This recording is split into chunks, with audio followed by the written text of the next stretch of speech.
Hi friends, welcome back to my YouTube channel. ಎಲ್ಲರೂ ಹೇಗಿದ್ದೀರಾ? I hope ಎಲ್ಲರೂ ಕೂಡ ತುಂಬ ಚೆನ್ನಾಗಿದ್ದೀರಾ ಅಂತ ಭಾವಿಸ್ತಾ ಇವತ್ತಿನ ಲಾಗ್ನ ಸ್ಟಾರ್ಟ್ ಮಾಡ್ತಾ ಇದ್ದೀನಿ. ಫಸ್ಟ್ ಟೈಮ್ ವಿಡಿಯೋ ಯಾರಾದರೂ ನೋಡ್ತಾ ಇದ್ದರೆ ಪ್ಲೀಸ್ ಸಬ್ಸ್ಕ್ರೈಬ್ ಮಾಡಿಕೊಂಡು ಸಪೋರ್ಟ್ ಮಾಡಿ. ವಿಡಿಯೋ ಇಷ್ಟ ಆದರೆ ಒಂದು ಲೈಕ್ ಮಾಡಿ. ಇವತ್ತು ಚಿಕನ್ ಸಾಂಬಾರು ಮಾಡೋಣ ಅಂದ್ಬಿಟ್ಟು ಇಷ್ಟು ರೆಡಿ ಮಾಡಿ ಇಟ್ಕೊಂಡಿದ್ದೀನಿ ನೋಡಿ. ಹಿಂದಿನ ವ್ಲಾಗಲ್ಲೂ ಕೂಡ ನಾನು ಚಿಕನ್ ಸಾಂಬಾರು ಮಾಡೋಕ್ಕೆ ತೋರಿಸಿದೆ, ಹಾಗಾಗಿ ಇದ್ರ ಬಗ್ಗೆ ಜಾಸ್ತಿ ಏನು ಎಕ್ಸ್ಪ್ಲೇನ್ ಮಾಡೋಕ್ಕೆ ಹೋಗ್ತಿಲ್ಲ ನೋಡಿ. ಇಷ್ಟು ಚಿಕನ್ ತೊಗೊಂಡಿದ್ದೀನಿ. ಹಾಗೆ ಮೊಟ್ಟೆ ಕೋಳಿ ಅಂದರೆ ಫಾರಮ್ ಕೋಳಿ ಇದೆಯಲ್ಲ, ಆ ಕೋಳಿನ ತೊಗೊಂಡಿದ್ದೀನಿ. 2.5 kg ಅಷ್ಟಿದೆ. ಅಂದರೆ 3 kg ಅಷ್ಟು ಕಟ್ ಮಾಡಿದ್ದು, ಅದು ವೇಸ್ಟೇಜ್ ಎಲ್ಲ ಹೋಗಿ ಒಂದು 2.5 kg ಆಗಿರುತ್ತೆ. ನಿಮಗೆ ನೀವೇ ಅನ್ಕೋಬೋದು, ಚಿಕನಲ್ಲಿ ಎಷ್ಟೊಂದು ರೆಸಿಪಿ ಮಾಡ್ಬೋದು, ಬರೀ ಸಾಂಬಾರೇ ಮಾಡ್ತಿರಲ್ಲ ಅಂತ. ಹೌದು, ನಮ್ಮ ಮನೆಯಲ್ಲಿ ಮುದ್ದೆ ಸಾರು ಇಷ್ಟೇ ಇಷ್ಟಪಡ್ತಾರೆ. ಅಂದರೆ ಈ ಬಿರಿಯಾನಿ ಕಬಾಬ್ ಎಲ್ಲ ಇಷ್ಟಪಡ್ತಾರೆ, ಅಷ್ಟು ಇಷ್ಟಪಡಲ್ಲ. ಆದರೆ ಮುದ್ದೆ ಮತ್ತು ಈ ಥರ ಸಾಂಬಾರಿದ್ದರೆ ತುಂಬ ತೃಪ್ತಿಯಿಂದ ತಿಂತಾರೆ ಅಂತ ಹೇಳ್ತಾರಲ್ಲ, ಆ ಥರ ತಿಂತಾರೆ. ಅಂದರೆ ನಮ್ಮ ಮನೆಯಲ್ಲಿ ನಮ್ಮ ಮಾವ ಮತ್ತು ನಮ್ಮ ಅತ್ತೆಯವರು ಅಷ್ಟೊಂದು ಜಾಸ್ತಿ ಈ ಹೊಸ ಹೊಸ ರೆಸಿಪಿಗಳನ್ನೆಲ್ಲ ಇಷ್ಟಪಡಲ್ಲ. ಮುದ್ದೆ ಮತ್ತು ಸಾಂಬಾರಿದ್ದರೆ ಚೆನ್ನಾಗಿರುತ್ತಮ್ಮ, ಅದೇನೇನೋ ಮಾಡೋಕ್ಕೆ ಹೋಗ್ಬೇಡ, ಹಂಗೆ ಮಾಡಂಗಿದ್ರೆ ನೀವು ಸಪ್ರೇಟ್ ಸ್ವಲ್ಪ ಮಾಡ್ಕೊಂಡು ಮಕ್ಕಳಿಗೆ ತಿನ್ನಿಸ್ರಿ ಅಂತ ಹೇಳ್ತಾರೆ. ಹಾಗಾಗಿ ಇನ್ನೇನು ನಾವು ಸಪ್ರೇಟು ಅವ್ರು ಸಪ್ರೇಟ್ ತಿನ್ನೋದು ಅಂದ್ಬಿಟ್ಟು ಒಂದೇ ಸತಿ ನಾನು ಸಾಂಬಾರನ್ನ ಮಾಡ್ಕೊತೀನಿ. ಹಿಂದಿನ ಲಾಗಲ್ಲೂ ಕೂಡ ಬಿರಿಯಾನಿ ಅದು ಇದು ಮಾಡ್ತಾ ಇರ್ತೀವಿ, ಹಾಗಾಗಿ ಬೇರೆ ಬೇರೆ ರೆಸಿಪಿ ಏನು ಜಾಸ್ತಿ ಮಾಡೋಕ್ಕೆ ಹೋಗಲ್ಲ. ಬರೀ ಚಿಕನ್ ಸಾಂಬಾರು ಅಷ್ಟೇ ಮಾಡ್ತೀನಿ. ಅಂದರೆ ಅವ್ರಿಗೂ ಕೂಡ ಇಷ್ಟ ಆಗುತ್ತಲ್ಲ, ಹಾಗಾಗಿ ಮನೆಯವರು ಒಬ್ಬರು ಬೇರೆದು, ನಾವು ಒಬ್ಬರು ಬೇರೆದು ತಿಂದರೆ ಅಷ್ಟೊಂದು ಸರಿ ಇರಲ್ಲ ಅಂದ್ಬಿಟ್ಟು ಬರೀ ಸಾಂಬಾರನ್ನೇ ಮಾಡ್ಕೊತಾ ಇದ್ದೀನಿ ನೋಡಿ. ಇವಾಗ ಸ್ವಲ್ಪ ಎಣ್ಣೆ ಹಾಕ್ಬಿಟ್ಟು ಉಪ್ಪು ಮತ್ತು ಅರಿಶಿನ ಪುಡಿನ ಹಾಕಿ ಸ್ವಲ್ಪ ಚೆನ್ನಾಗಿ ಚಿಕನ್ನ ಅಂದರೆ ಚಿಕನಲ್ಲಿರುವ ನೀರಿನಂಶನೆಲ್ಲ ಬಿಟ್ಕೊಂಡಾದಮೇಲೆ ನಾವು ರುಬ್ಕೊಂಡಿರೋ ಖಾರನ ಹಾಕಿದ್ರೆ ಚಿಕನ್ ಕೂಡ ತುಂಬಾ ಟೇಸ್ಟಿಯಾಗಿರುತ್ತೆ, ಸಾಂಬಾರು ಕೂಡ. ಹಾಗಾಗಿ ನಾನು ಸ್ವಲ್ಪ ಹೊತ್ತು ಚಿಕನ್ನಲ್ಲಿ ನೀರು ಬಿಡೋ ತನಕ ಚೆನ್ನಾಗಿ ಅದನ್ನು ಬೇಯಿಸ್ಕೊಂಡು ಆದಮೇಲೆ ರುಬ್ಕೊಂಡಿರೋ ಖಾರನ ಹಾಕಿ ಚೆನ್ನಾಗಿ ಮಿಕ್ಸ್ ಮಾಡ್ಕೊತೀನಿ. ತುಂಬಾ ಚೆನ್ನಾಗಿರುತ್ತೆ ಟೇಸ್ಟು ಈ ಥರ ಮಾಡಿದ್ರೆ. ನಾವು ಚಿಕನ್ ಸಾಂಬಾರು ಏನು ಮಾಡಿದ್ರು ಕೂಡ ಅದಕ್ಕೆ ಸ್ವಲ್ಪ ಗಸಗಸೆ ಜಾಸ್ತಿ ಹಾಕಿದ್ರೆ ಅದ್ರ ಟೇಸ್ಟೇ ಬೇರೆ ಅನಿಸುತ್ತೆ. ಹಾಗಾಗಿ ಇವತ್ತು ಚಿಕನ್ ಸಾಂಬಾರನ್ನ ಮಾಡ್ತಾಯಿದ್ದೀನಿ ನೋಡಿ. ಇದಕ್ಕೆ ಸ್ವಲ್ಪ ಅದು ರುಬ್ಕೊಂಡಿರೋ ಖಾರ ಅದು ಸ್ವಲ್ಪ ಅದು ಚೆನ್ನಾಗಿ ಬೇಯಬೇಕು. ಅದು ಬೇಯ್ದಾದಮೇಲೆ ನಮಗೆ ಎಷ್ಟು ನೀರು ಬೇಕೋ ಅಷ್ಟು ನೀರನ್ನ ನಾವು ಸೇರಿಸ್ಕೋಬೋದು ನೋಡಿ. ಒಂದು 2-3 ವಿಷಲ್ ಹೊಡ್ಸಿದ್ರೆ ಸಾಕು, ಕುಕ್ಕರಲ್ಲಿ ಬೇಗನೆ ಬೇಯ್ಕೊಳ್ಳುತ್ತೆ. ಹಾಗೆ ನೋಡಿ, ಇವಾಗ ಕುಕ್ಕರಲ್ಲಿ ಚಿಕನ್ ಸಾಂಬಾರು ಕೂಡ ರೆಡಿ ಆಗುತ್ತೆ ಇನ್ನೊಂದು ಅರ್ಧ ಗಂಟೆಯಲ್ಲಿ. ಹಾಗೆ ನಾನು ಲಾಸ್ಟಿಗೆ ಮೊಟ್ಟೆನ ಹಾಕ್ಕೊತೀನಿ. ಅಂದರೆ ಈ ಮೊಟ್ಟೆಗಳಾಗಿರ್ಬೋದು, ಈ ಕಿಡ್ನಿ ಸ್ಟೋನು ಆ ಥರ ಎಲ್ಲ ಹೇಳ್ತೀವಲ್ಲ, ಅದನ್ನು ಲಾಸ್ಟಿಗೆ ಹಾಕ್ಕೊಂಡು ನೆಕ್ಸ್ಟು ನಾನು ಅದನ್ನು ಸೌಟ್ ಆಡ್ಸೋಕ್ಕೆ ಹೋಗಲ್ಲ. ನೆಕ್ಸ್ಟು ನಾನು ಕ್ಲೋಸ್ ಮಾಡಿಬಿಡ್ತೀನಿ ನೋಡಿ. ಚಿಕನ್ ಸಾಂಬಾರು ಕೂಡ ಬರೀ 20 ನಿಮಿಷದಲ್ಲಿ ರೆಡಿ ಆಗೋಯಿತು. ಇವಾಗ ಚಿಕನ್ ಸಾಂಬಾರು ರೆಡಿಯಾಗಿದೆ, ಇನ್ನೇನು ಮುದ್ದೆ ಮಾಡ್ಕೊಳ್ಳೋದು. ಅನ್ನ ಕೂಡ ರೆಡಿ ಇದೆ ನೋಡಿ. ಸಾಂಬಾರು ಕೂಡ ತುಂಬ ಚೆನ್ನಾಗಿ ಬಂದಿತ್ತು. ಏನಂದರೆ ಒನ್ ನೈಟ್ ಬಿಟ್ಟು ನೆಕ್ಸ್ಟ್ ಡೇ ನಾವು ಚಿಕನ್ ಸಾಂಬಾರನ್ನ ತಿಂದರೆ ಅದ್ರ ಟೇಸ್ಟು ಇನ್ನೂ ತುಂಬಾ ಚೆನ್ನಾಗಿರುತ್ತೆ ನೋಡಿ. ಇಷ್ಟು ಅಂದರೆ ನಾವು ಇವತ್ತು ಒಂದೇ ದಿವಸಕ್ಕೇನು ಖಾಲಿ ಮಾಡಲ್ಲ, ಇನ್ನು ಬೆಳಗ್ಗೆನೂ ಒಂದು ಟೈಮ್ ತಿಂತೀವಿ ನೋಡಿ. ಇವಾಗ ಊಟನೆಲ್ಲ ಹಾಕ್ಕೊಂಡು ತಿಂತಾಯಿದ್ದೀವಿ ಎಲ್ಲರೂ ಕೂಡ ಕೂತ್ಕೊಂಡು. ಹಾಗೆ ಸ್ವಲ್ಪ ಲಸುಗೆ ನೆಗಡಿ ಆಗಿಬಿಟ್ಟಿತ್ತು ಅಂದ್ಬಿಟ್ಟು ಇವಾಗ ಅವ್ನು ಮನಿಕೊಳ್ಳೋ ಟೈಮ್ ಆಯ್ತಲ್ಲ, ಹಾಗಾಗಿ ಫಸ್ಟು ನಾನು ಅವನಿಗೆ ಸ್ವಲ್ಪ ಕಫ ಮಿಷಿನು ಅಂದರೆ ಹೇರ್ ಮಿಷಿನ್ ಇರುತ್ತಲ್ಲ, ಅದನ್ನು ಹಾಕ್ಬಿಟ್ಟು ನೆಕ್ಸ್ಟು ಅವನ್ನ ಮನ್ಗಿಸೋಣ ಅಂದ್ಬಿಟ್ಟು ನಾನು ಹೇರ್ ಮಿಷಿನ್ನ ಹಾಕ್ತಾಯಿದ್ದೀನಿ. ಅಂದರೆ ಅವ್ನಿಗೆ ಬೇಗನೆ ಕಫ ಕಟ್ಕೊಬಿಡುತ್ತೆ, ಅದೇ ನಂಗೆ ಒಂದು ದೊಡ್ಡ ಸಮಸ್ಯೆ ಥರ ಆಗಿಬಿಡುತ್ತೆ. ಅದು ಫುಲ್ಲು ಕಫ ಕಟ್ಕೊಬಿಟ್ರೆ ಅವ್ನಿಗೆ ಉಸಿರಾಡೋಕ್ಕಾಗಲ್ಲ, ಗೋರ್ ಗೋರ್ ಅಂತಿರ್ತಾನೆ. ಅಂದರೆ ಚಿಕ್ಕ ಮಕ್ಕಳು ಇರಬೇಕಾದ್ರೆ ಹುಟ್ಟಿದಾಗ್ಲಿಂದಲೇ ಅವ್ರಿಗೆ ಫುಲ್ ಬಾಯಲ್ಲಿ ಮತ್ತು ಮೂಗಲ್ಲೆಲ್ಲ ಕ್ಲೀನ್ ಮಾಡಬೇಕು ಅಂತ ಹೇಳ್ತಾರೆ. ಅದು ಲಸುಗೆ ಸ್ವಲ್ಪ ನೀಟಾಗಿ ಕ್ಲೀನ್ ಮಾಡಿಲ್ಲ, ಹಾಗಾಗಿ ಅವನಿಗೆ ಬೇಗನೆ ಕಫ ಕಟ್ಕೊಬಿಡುತ್ತೆ. ಹಾಗೆ ನೆಗಡಿ ಕೆಮ್ಮು ಆಗಿಬಿಡುತ್ತೆ. ಅದು ಹಿಂದೆ ನೆಗಡಿ ಕೆಮ್ಮು ಆಯಿತು ಅಂದರೆ ಆಟೋಮೆಟಿಕಲಿ ಜ್ವರ ಬಂದೇ ಬಿಡುತ್ತೆ. ಎಷ್ಟು ದಿವಸ ಹೋದ್ರೂ ತೋರ್ಸೋಕ್ಕಾಗಲ್ಲ. ಅಂದರೆ ಎಷ್ಟು ದಿವಸ ತೋರಿಸ್ಕೊಂಬಂದ್ರೂ ಕೂಡ ಬೇಗನೆ ಹುಷಾರಾಗಲ್ಲ. ಹಾಗಾಗಿ ಅವನಿಗೆ ಮನೆಯಲ್ಲೇ ಒಂದು ಹೇರ್ ಮಿಷಿನ್ನ ತಂದಿಕ್ಬಿಟ್ಟಿದ್ದೀವಿ. ಅವಾಗವಾಗ ಅವನಿಗೆ ಕಫ ಕಟ್ಕೊಳ್ತಾನೆ ಇರುತ್ತಲ್ಲ, ಹಾಗಾಗಿ ಸುಮ್ಮನೆ ಏನಕ್ಕೆ ಆಗಾಗ ಹಾಸ್ಪಿಟ್ಲಿಗೆ ಹೋಗೋದು ಅಂದ್ಬಿಟ್ಟು ನಾನು ಒಂದು ಆನ್ಲೈನಲ್ಲೇ ಪರ್ಚೇಸ್ ಮಾಡಿಬಿಟ್ಟಿದ್ದೀವಿ. ಅದು ಹೇರ್ ಮಿಷಿನು ಹಿಂದಿನ ಲಾಗಲ್ಲೂ ಕೂಡ ಹೇಳಿದ್ದೆ. ಕ್ಯೂಬ್ ಬಂದು ಟ್ಯೂಬು ತಂದಿರ್ತೀವಿ, ಸ್ಟಾಕ್ ಇರುತ್ತೆ ಮನೆಯಲ್ಲಿ. ಅಂದರೆ ಡೇಟ್ ನೋಡ್ಕೊಂಡು ತರಬೇಕಾಗುತ್ತೆ. 2 ಥರದ್ದು ಅಂದರೆ ಡಾಕ್ಟ್ರು ಬರ್ಕೊಟ್ಟಿರ್ತಾರಲ್ಲ, ಅದನ್ನು ನಾವು ಒಂದು ಸತಿ ಡಾಕ್ಟ್ರಿಗೂ ಕೂಡ ತೋರಿಸಿ ಕನ್ಫರ್ಮ್ ಮಾಡಿ ಆಮೇಲೆ ತರ್ತೀನಿ ನೋಡಿ. ಇವಾಗ ಅವನಿಗೂ ಕೂಡ ಹೇರ್ ಮಿಷಿನ್ ಹಾಕಿದ್ದೀನಿ. ಫಸ್ಟು ಅವ್ನು ಹಾಕಿಸ್ಕೊತಾ ಇರಲಿಲ್ಲ, ತುಂಬ ಹಠ ಮಾಡ್ತಿದ್ದ. ಇವಾಗ ಅವನೇ ಇಟ್ಕೊಂಡು ಕುತ್ಕೊಂಡ್ಬಿಡ್ತಾನೆ.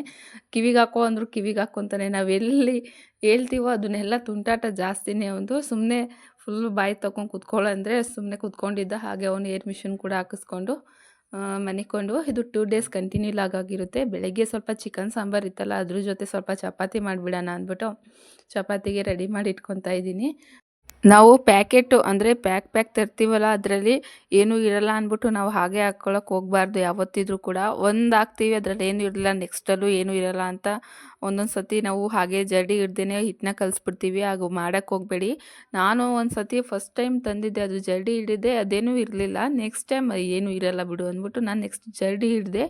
ಆವಾಗ ಒಂಥರ ಈ ಹುಳಗಳು ಆ ಥರ ಎಲ್ಲ ಕಾಣಿಸ್ಬಿಡ್ತು. ಅಂದರೆ ನಮ್ಮ ಅಂಗಡಿರಲ್ಲಿರೋ ಪ್ಯಾಕೆಟೇ. ಅದು ತಂದು ಏನು ಜಾಸ್ತಿ ದಿನ ಆಗಿರಲಿಲ್ಲ. ಒಂದೊಂದು ತಿಂಗಳಿಗೆ ನಾವು ರೇಷನ್ ತರ್ತಾನೆ ಇರ್ತೀವಿ ಅಂಗಡಿಗೆ. ಆದರೂ ಕೂಡ ಈ ಥರ ಆಯಿಸ್ತಂತ ಚಪಾತಿ ಹಿಟ್ಟು ಪೂರ್ತಿ ಅರ್ಧ ಕೆಜಿಯಷ್ಟು ಚಪಾತಿ ಹಿಟ್ಟನ್ನ ಮುಸ್ರೆಗೆ ಹಾಕ್ಬಿಟ್ಟೆ. ಅಷ್ಟು ಇದಿರುತ್ತೆ. ಹಾಗಾಗಿ ನಾನು ಯಾವಾಗಲೂ ಅವತ್ತಿಂದ ಸುಮ್ಮನೆ ಏನಕ್ಕೆ ವೇಸ್ಟ್ ಮಾಡೋದು ಅಂದ್ಬಿಟ್ಟು ಯಾವಾಗಲೂ ಜರಡಿ ಇಟ್ಕೊಂಡೆ ನೆಕ್ಸ್ಟ್ ಚಪಾತಿಗೆ ಕಲಿಸ್ಕೊತೀನಿ. ಇವತ್ತು ಸ್ವಲ್ಪ ಮಳೆ ಬರ್ತಾ ಇರೋದ್ರಿಂದ ಸ್ವಲ್ಪ ಫುಲ್ ಶೀತ ಆಗಿಬಿಟ್ಟಿದೆ ನನಗೂ ಕೂಡ. ಹಾಗಾಗಿ ಸ್ವೆಟ್ರೆಲ್ಲ ಹಾಕ್ಕೊಂಡು ಅಂದರೆ ಬೇಗನೆ ಶೀತ ಆಗುತ್ತೆ. ಅದೇನು ಅಂತಲೇ ಗೊತ್ತಾಗಲ್ಲ. ಸುಮ್ಮನೆ ಹೊರಗಡೆ ಹೋಗಿ ಒಳಗಡೆ ಬಂದರೆ ಸಾಕು ಅದಕ್ಕೆ ನೆಗಡಿ ಆಗಿಬಿಡುತ್ತೆ. ಅಷ್ಟು ಒಂಥರ ಕೋಲ್ಡ್ ಬಾಡಿ ಅಂದ್ಬಿಡ್ಬೋದು. ಹಾಗೆ ಇವಾಗ ಸ್ವಲ್ಪ ಲೇಟೇ ಆಯಿತು, ಅಂದರೆ ಬೆಳಗ್ಗೆ ಎದ್ದಿದ್ದು. ಅಂದರೆ ಬೇಗ ಮಳೆ ಬೇರೆ ಬರ್ತಾಯಿತ್ತು, ನೆಗಡಿ ಬೇರೆ ಲಸ್ಸುಗೆ ಮಲಗಿಸಿದ್ದೀನಿ. ನಂಗೆ ನೈಟ್ ನೆಗಡಿ ಸ್ಟಾರ್ಟ್ ಆಯಿತು, ಅದು ಬೇರೆ ತಲೆನೋವು ಸ್ವಲ್ಪ ಸ್ಟಾರ್ಟ್ ಆಯಿತು. ಹಾಗಾಗಿ ಸ್ವಲ್ಪ ಚಪಾತಿ ಹಿಟ್ಟನ್ನ ಅಂದರೆ ಚಪಾತಿ ಸಾಂಬಾರು ಇತ್ತಲ್ಲ, ಚಪಾತಿನ ಸ್ವಲ್ಪ ಲೇಟಾಗಿ ಮಾಡ್ಕೋಬೋದು ಅಂದ್ಬಿಟ್ಟು ಇವಾಗ ಚಪಾತಿ ಹಿಟ್ಟನ್ನೆಲ್ಲ ಕಲಿಸ್ತಾ ಇದ್ದೀನಿ. ಹಾಗೆ ಸ್ವಲ್ಪ ಕೊಬ್ಬರಿ ಇತ್ತು, ಅದನ್ನೆಲ್ಲ ನಮ್ಮ ಮಾವ ಇವಾಗ ಸುಲಿಸ್ತಾ ಇದ್ದಾರೆ. ಇವಾಗ ಕೊಬ್ಬರಿ ರೇಟ್ ಕೇಳಿದ್ರೆ ತಲೆ ತಿರುಗುತ್ತೆ, ಅಷ್ಟು ರೇಟ್ ಇದೆ ಇವಾಗ. ನಾವು ಅವಾಗ ಸುಲಿಸ್ಬೇಕಾದ್ರೆ ಅಂದರೆ ಒಂದು 2,000 ಕೊಬ್ಬರಿ ಇದ್ದಾಗ ಅವಾಗ ಸುಲಿಸಿದ್ವಲ್ಲ, ಅವಾಗ ರೇಟೇ ಇರಲಿಲ್ಲ. ಬರೀ 17,000ನೋ 16,000 ಇತ್ತು ನಮಗೆ ಸಿಕ್ಕಿದಾಗ. ಅಂದರೆ ಒಂದೂವರೆ ತಿಂಗಳೇನೋ ಹಿಂದೆ ಅಷ್ಟೇ ಗ್ಯಾಪ್ ಇರೋದು. ಇವಾಗ ನೋಡಿ 22,000 ಆಗಿದೆ ಕೊಬ್ಬರಿ ರೇಟು. ಕೇಳಿದ್ರೇ ಸಾಕಾಗುತ್ತೆ. ಆವಾಗ ಬರೀ 17,000 16,000 ಕೊಟ್ಟು ಬಂದ್ವಿ. ಇವಾಗ ನೋಡಿ ಎಷ್ಟು ರೇಟ್ ಆಗಿದೆ ಅಂತ. ಇವಾಗೇನು ಜಾಸ್ತಿ ಇರಲಿಲ್ಲ, ಬರೀ 1,000 1,500 1,000 ಏನೋ ಇತ್ತಷ್ಟೇ. ಅದು ನಮ್ಮ ಮಾವ ಸುಲಿಸ್ತಾ ಇದ್ರು. ಹಾಗೆ ಒಂದು ಕಡೆ ನಿಂತ್ಕೊಂಡು ನಾನು ಕೂಡ ಅಂದರೆ ಅವರು ಕೊಬ್ಬರಿ ಸುಲಿಯಕ್ಕೆ ಬಂದಿರಲ್ಲ, ಅವ್ರಿಗೂ ಕೂಡ ಬೇಗನೆ ಮಾಡಬೇಕಾಗಿತ್ತು. ಅಂದರೆ ನಾನು ಮರ್ತೇ ಹೋಗಿದ್ದೆ ಅವರು ಕೂಡ ನಮ್ಮ ಮನೇಲಿ ಊಟ ಮಾಡ್ತಾರೆ ಅಂತ. ಹಾಗಾಗಿ ಸ್ವಲ್ಪ ಬೇಗ ಇವಾಗ ಚಪಾತಿನೆಲ್ಲ ಮಾಡ್ಕೊಳ್ಳೋಣ ಅಂದ್ಬಿಟ್ಟು ಚಪಾತಿನೆಲ್ಲ ನಿಂತ್ಕೊಂಡೇ ಮಾಡ್ತಾಯಿದ್ದೀನಿ. ಇಲ್ಲಾಂದರೆ ಕೂತ್ಕೊಂಡು ಫ್ರೀಯಾಗಿ ಮಾಡೋಣ ಅಂತ ಅಂದ್ಕೊಂಡೆ. ಅಂದರೆ ಮೇಲ್ಗಡೆಯಿಂದ ಅಟ್ಟದ ಮೇಲಿಂದ ಕೊಬ್ಬರಿ ಎಲ್ಲ ತೆಗಿತಾ ಇದ್ರಲ್ಲ, ಸ್ವಲ್ಪ ಧೂಳೆಲ್ಲ ಬೀಳ್ತಾ ಇತ್ತು. ಹಾಗಾಗಿ ಇಲ್ಲೇ ನಿಂತ್ಕೊಂಡು ಮಾಡೋಣ ಅಂದ್ಬಿಟ್ಟು ಅಡುಗೆ ಮನೆ ಒಳಗಡೆನೇ ನಿಂತ್ಕೊಂಡು ಇವಾಗ ಚಪಾತಿನೆಲ್ಲ ಹಾಗೆ ಮಾಡಿಕೊಂಡು ಒಂದೇ ಸತಿ ಸುಟ್ಕೊಂಡ್ಬಿಡೋಣ ಅಂದ್ಬಿಟ್ಟು ಚಪಾತಿನೆಲ್ಲ ಇವಾಗ ಹಾಗೆ ಲಟ್ಟಿಸ್ಕೊಂಡು ಒಂದೇ ಸತಿ ಸುಟ್ಕೊಂಡ್ಬಿಡ್ತಾ ಇದ್ದೀನಿ. ಹಾಗೆ ಇನ್ನೇನು ಸಾಂಬಾರು ರೆಡಿ ಇದೆ, ಇನ್ನೇನು ಅನ್ನ ಕೂಡ ಇದೆ. ಅಂದರೆ ಬೆಳಗ್ಗೆ ನೈಟಿಂದು ಮುದ್ದೆ ತಿಂದಿದ್ವಲ್ಲ, ಬೆಳಗ್ಗೆ ಮತ್ತೆ ಮುದ್ದೆ ತಿನ್ನೋಕೆ ಇಷ್ಟ ಆಗಲ್ಲ. ಚಪಾತಿ ಇದ್ದರೆ ಸಲೀಸಾಗಿ ತಿಂತಾರೆ ಅಂದ್ಬಿಟ್ಟು ಚಪಾತಿನೇ ಮಾಡ್ಕೊತಾ ಇದ್ದೀನಿ. ಅಂದರೆ ಸ್ವಲ್ಪ ಜಾಸ್ತಿ ಇಷ್ಟಪಡ್ತಾರೆ ನಮ್ಮ ಮನೇಲಿ ಚಪಾತಿ. ಅವಾಗವಾಗ ಮಾಡ್ತಾನೆ ಇರ್ತೀನಿ. ಅಂದರೆ ಏನಂದರೆ ನನಗೆ ಗ್ಯಾಸ್ ಬೇಗ ಖಾಲಿ ಆಗ್ಬಿಡುತ್ತೆ ಈ ಚಪಾತಿ ದೋಸೆ ಎಲ್ಲ ಮಾಡಿದ್ರೆ ಅಂತ ಭಯ ಅಷ್ಟೇ. ಆದರೆ ನಮ್ಮ ಮನೇಲಿ ಏನಾಗಲ್ಲ ಮಾಡು ಅಂದರೆ 1 ತಿಂಗಳು 2 ತಿಂಗಳು ಅಷ್ಟೇ ಇವಾಗ ಗ್ಯಾಸ್ ಬರೋದು, ಬೇಗನೆ ಖಾಲಿ ಆಗಿಬಿಡುತ್ತಲ್ಲ. ಹಾಗಾಗಿ ಸ್ವಲ್ಪ ಭಯ ಅಷ್ಟೇ. ಭಯ ಅನ್ನೋದಕ್ಕಿಂತ ಜಾಸ್ತಿ ಉಳಿಸ್ಬೇಕು ಅನ್ನೋದು ಹೆಣ್ಮಕ್ಳು ತಲೆಯಲ್ಲಿ ಯಾವಾಗಲೂ ಇದ್ದೇ ಇರುತ್ತೆ. ಹಾಗೆ ನನಗೂ ಕೂಡ. ಹಾಗಾಗಿ ಅಂದರೆ ಬೇಳೆ ಸಾಂಬಾರು ಅದನ್ನೆಲ್ಲ ಮಾಡಬೇಕಾದ್ರೆ ಸ್ವಲ್ಪ ಬೇಳೆನ ಬೇಗ ನೆನೆಹಾಕ್ಬಿಡ್ತೀನಿ. ಅಂದರೆ ವಿಷಲ್ ಕೂಡ ಬೇಗ ಹೊಡೆಯುತ್ತೆ ಅಂದ್ಬಿಟ್ಟು ಬೇಳೆ ಸ್ವಲ್ಪ ನೆನೆಹಾಕೋದು, ಆ ಥರ ಟ್ರಿಕ್ಸ್ ಎಲ್ಲ ಮಾಡ್ತಾ ಇರ್ತೀವಿ ಸ್ವಲ್ಪ ಗ್ಯಾಸ್ ಎಲ್ಲ ಉಳ್ಸೋಕ್ಕೆ. ಆದರೂ ಕೂಡ 2 ತಿಂಗಳು 2.5 ತಿಂಗಳು 1.5 ತಿಂಗಳು ಅಷ್ಟೇ ಬರೋದು. ಹಾಗೆ ಮಾವ ಕೂಡ ಕೊಬ್ಬರಿ ಎಲ್ಲ ಸುಲಿದು ಹೋಗಿದ್ರವರು. ಇವತ್ತು ರೇಟ್ ಇತ್ತು ಸಂತೆಗೆ ಹಾಕ್ಬಿಡೋಣ ಅಂದ್ಬಿಟ್ಟು ಮಾವ ಎಲ್ಲ ಕೊಬ್ಬರಿ ಒಬ್ಬರೇ ಹೊಡಿತಾ ಇದ್ರು. ಇನ್ನೊಂದು ಸ್ವಲ್ಪ ಇದೆ ಅಷ್ಟೇ, ಇನ್ನೇನು ಮುಗೀತಾ ಬಂತು. ನಾನು ಹೊಡಿಯೋಣ ಅಂತ ಬಂದೆ, ಇಲ್ಲ ಯಾಕೋ ಅಳ್ತಾ ಇದ್ದ. ಹಾಗಾಗಿ ಮನೆ ಕೆಲಸ ಮಾಡಿಕೊಂಡು ಸುಮ್ಮನಾಗ್ಬಿಟ್ಟೆ, ಅದನ್ನೆಲ್ಲ ಹೊಡಿಯೋಕ್ಕೆ ಹೋಗಲಿಲ್ಲ. ಆಮೇಲೆ ಲಾಸ್ಟಿಗೆ ಸ್ವಲ್ಪ ಹೊಡೆದ್ರೆ ಆಯಿತು ಅಂದ್ಬಿಟ್ಟು. ಅಂದರೆ ಇವನು ತುಂಬ ಹಠ ಮಾಡ್ತಾ ಇರ್ತಾನೆ. ಹಾಗಾಗಿ ಮಾವ ನಾನೇ ಹೊಡಿತೀನಿ ಬಿಡಮ್ಮ ಇನ್ನೆಷ್ಟಿರೋದಕ್ಕೆ ಅಂತ ಅಂದರು. ಇನ್ನೇನು ಸಾಯಂಕಾಲ ಆಗೇ ಬಿಡ್ತು. ಇವತ್ತು ನೋಡಿ ನಾವು ಹೊಸ ಕುರಿನ ತಂದಿದ್ದೀವಿ ಸಂತೆಯಿಂದ. ಅಂದರೆ ಇದು ಹೊಸದುರ್ಗ ಸಂತೆ, ಆ ಸಂತೆಯಿಂದ ತಂದಿರುವಂಥ ಕುರಿ. ಬನ್ನೂರು ಮರಿ ಅಂತೀವಲ್ಲ ಆ ಥರ ಕುರಿ ತಂದಿರೋದು. ಅಂದರೆ ಬೆಳಗ್ಗೆನೇ ತಂದಿದ್ರು ನಮ್ಮ ಮನೆಯವರು ಒಂದು 12 ಗಂಟೆಗೆ. ಡೈರೆಕ್ಟಾಗಿ ತೋಟಕ್ಕೆ ಹೊಡೆದ್ಬಿಟ್ಟಿದ್ರು. ಅಂದರೆ ಇಲ್ಲಿ ಮೇವೆಲ್ಲ ಸ್ವಲ್ಪ ಕಷ್ಟ ಆಗುತ್ತೆ. ಇವಾಗ ಮೇಕೆ ಮರಿಗೆ ಸ್ವಲ್ಪ ಮೇವು ಕಷ್ಟ ಆಗುತ್ತೆ. ಹಾಗಾಗಿ ಅಂದರೆ ಮೇಕೆ ಮರಿನೇ ಇವಾಗ 25 ಆ ಥರ ಇದೆ ಮರಿಗಳಿಂದ ಸೇರಿಕೊಂಡು. ಇದು 24 ಏನೋ ಇದೆ ಕುರಿ ಮರಿಗಳು. ಹಾಗಾಗಿ ಸುಮ್ಮನೆ ಇದಾಗುತ್ತೆ ಅಂದ್ಬಿಟ್ಟು ಒಂದೇ ಸತಿ ತೋಟದ ಹತ್ರ ಮೇಯಿಸ್ಕೊಂಡು ಬರೋದೇ ಬೆಸ್ಟು ಅಂದ್ಬಿಟ್ಟು ಅಲ್ಲೇ ಇಳಿಸ್ಕೊಂಡಿದ್ರು ತೋಟದ ಹತ್ರನೇ. ಹೊಸದುರ್ಗ ಸಂತೆಯಿಂದ ತಂದು ಡೈರೆಕ್ಟಾಗಿ ಅಲ್ಲೇ ಇಳಿಸಿ ಆಮೇಲೆ ಅದನ್ನೆಲ್ಲ ಮೇಯಿಸ್ಕೊಂಡು ಇವಾಗ ಮನೆ ಹತ್ರ ಕರ್ಕೊಂಬರ್ತಾ ಇದ್ದಾರೆ. ಅಂದರೆ ನಾವು ಏನೇ ಒಂದು ವಸ್ತು ತಂದರೂ ಕೂಡ ಪ್ರಾಣಿಗಾಗಿರ್ಬೋದು ಅಂಥರದ್ದು, ಅದಕ್ಕೆ ಸ್ವಲ್ಪ ಈ ಅನ್ನ ಮತ್ತು ಸ್ವಲ್ಪ ಈ ಮುಸ್ರೆ ಥರ ಇರುತ್ತಲ್ಲ, ಅದಕ್ಕೆ ಸ್ವಲ್ಪ ಮೊಸರು ಆ ಥರ ಎಲ್ಲ ಬೆರೆಸ್ಕೊಂಡು ಮರಿಗಳ ಮೇಲೆ ಹಾಕಿದ್ರೆ ಯಾವುದೇ ಒಂದು ತೊಂದರೆ ಇರಲ್ಲ ಅಂತ ಹಿಂದಿನವ್ರ ನಂಬಿಕೆ. ಹಾಗಾಗಿ ನಾವು ಮೇಕೆ ಮರಿ ಆಗಿರ್ಬೋದು, ಯಾವುದೇ ಮೇಕೆ ಕುರಿ ಈ ಥರ ತಂದರೆ ಫಸ್ಟು ನಾವು ಸ್ವಲ್ಪ ಮೊಸರನ್ನ ಹಾಕಿ ಆಮೇಲೆ ಒಳಗಡೆ ಕರ್ಕೊತೀವಿ. ನೋಡಿ ಇವಾಗ ಅದು ಫುಲ್ಲು ಇವತ್ತು ಬಂದಿರೋದಕ್ಕೆ ಫುಲ್ ಹೆದ್ರ್ಕೊಂಡ್ಬಿಟ್ಟಿದೆ, ಆ ಕಡೆ ಮುಖ ಮಾಡ್ಕೊಂಡು ನಿಂತ್ಕೊಂಡ್ಬಿಟ್ಟಿದೆ. ಒಳಗಡೆ ಬರೋಕ್ಕೆ ಹೆದರುತ್ತಾ ಇತ್ತು. ಹಾಗಾಗಿ ನಮ್ಮ ಮನೆಯವ್ರು ಎಳ್ದು ಬಿಡ್ತಾಯಿದ್ರು ಕೂಡ ಬರ್ತಾನೆ ಇರಲಿಲ್ಲ.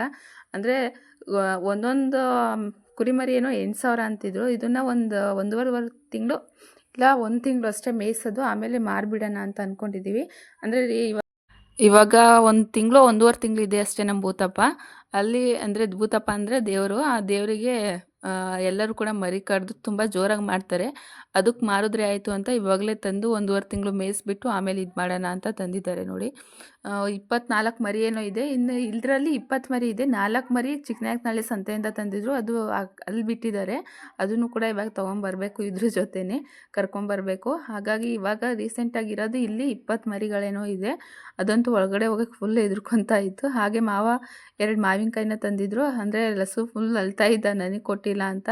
ಇಬ್ಬರು ಕೂಡ ಉಪ್ಪು ಖಾರ ಹಾಕ್ಕೊಂಡು ನನಗೆ ಕೊಟ್ಬಿಡು ಅಂತ ಕೇಳ್ತಾಯಿದ್ರು. ಲಸು ನನಗೆ ಬೇಕು ಅಂತ ಅವ್ನು ಅಳ್ತಾ ಇದ್ದ. ಹಾಗೆ ಇಬ್ರಿಗೂ ಒಂದೊಂದು ಕೊಟ್ಟು ಸುಮ್ಮನಾದೆ.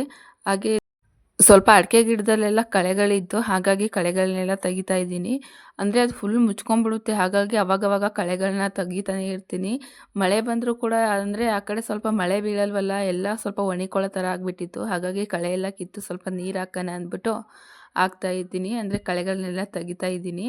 ಅಂದರೆ ಇದು ನಾವು ಪ್ಯಾಕೆಟ್ ಮಾಡಬೇಕಾದ್ರೆ 60 ಗಿಡ ಇತ್ತು. ಒಂದೆರಡು ಗಿಡ ಏನೋ ತೋಟದಲ್ಲಿ ಹೋಗಿತ್ತು ಅಂತ ಎತ್ಕೊಂಡು ಹೋಗಿದ್ದಾರೆ. ಒಂದು 58 ಗಿಡ ಇದೆ ಅಡಿಕೆ ಗಿಡ. ಇನ್ನೂ ಕೂಡ ಅಡಿಕೆ ಗಿಡ ಮಾಡೋದು, ಇನ್ನೂ ಗೋಟೆಲ್ಲ ಹಾಕಿದ್ವಲ್ಲ ಅದು ಇನ್ನೂ ಇದೆ. ಅಡಿಕೆ ಗಿಡ ಮಾಡಬೇಕು.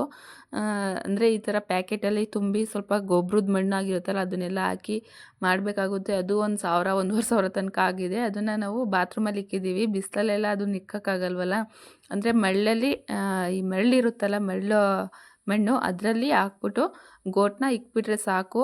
ಒಂದು 5-6 ತಿಂಗಳಷ್ಟರಲ್ಲಿ ಬಂದ್ಬಿಡುತ್ತದು ಗೋಟು ಮೊಳಕೆ ಹೊಡೆದು.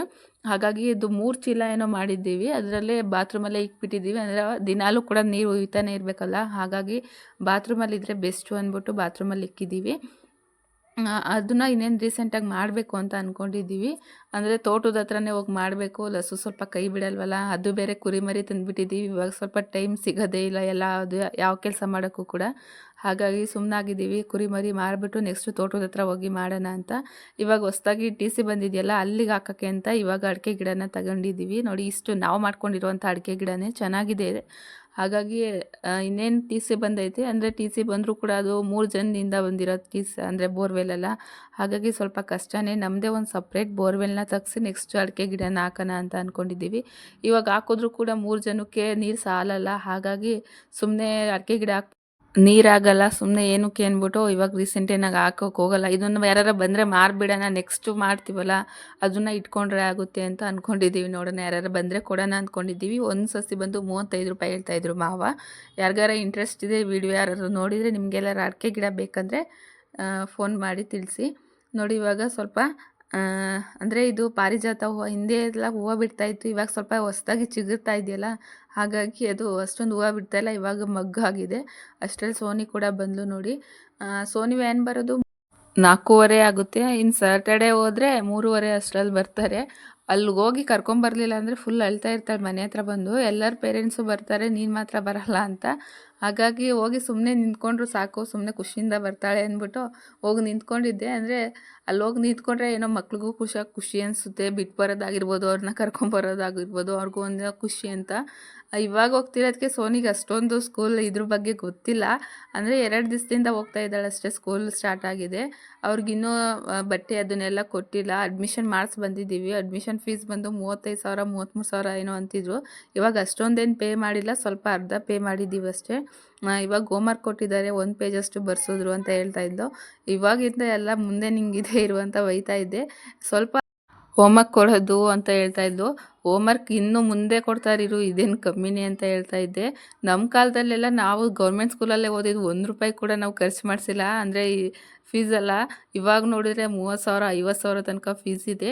ಹಾಗೆ ಈ ಚಿಕ್ಕ ಮೇಕೆ ಮರಿಗಳನ್ನೆಲ್ಲ ಒಳಗಡೆ ಕೂಡಾಕ್ಬಿಟ್ಟಿದ್ರು ನಮ್ಮ ಮನೆಯವರು ಈ ಥರ ಜಾಲರಿಲಿ. ಅದಂತೂ ಒಂದು ಸ್ವಲ್ಪ ಜಾಗ ಮಾಡ್ಕೊಂಡು ಎಲ್ಲ ಹೊರಗಡೆ ಹೋಗ್ತಾ ಇತ್ತು. ಹೆಂಗೋ ಸೋನಿ ಬಂದ್ಲು ಅಂತ ಅದನ್ನೆಲ್ಲ ಹಿಡ್ಕೊಂಬಂದು ಕೊಡ್ತಾಯಿದ್ಲು. ನಾನೆಲ್ಲ ಒಳಗಡೆ ಬಿಡ್ತಾ ಇದ್ದೆ. ಒಂದು ಬಂತು ಅಂದರೆ ಅದ್ರ ಹಿಂದೆ ಎಲ್ಲ ಮರಿಗಳು ಕೂಡ ಬಂದ್ಬಿಡ್ತವೆ. ಇದನ್ನ ಹಿಡಿಯೋಷ್ಟರಲ್ಲಿ ಫುಲ್ ಸುಸ್ತಾಗ್ಬಿಡುತ್ತೆ. ಅಂದರೆ ಬೆಳಗ್ಗೆ ಒಂದು ಟೈಮು ಸಾಯಂಕಾಲ ಒಂದು ಟೈಮು ಅಷ್ಟೇ ನಾವು ಮೇಕೆ ಮರಿಗಳನ್ನ ಬಿಡೋದು. ವಿಡಿಯೋ ಇಷ್ಟ ಆದರೆ ಒಂದು ಲೈಕ್ ಮಾಡಿ. Thank you for watching.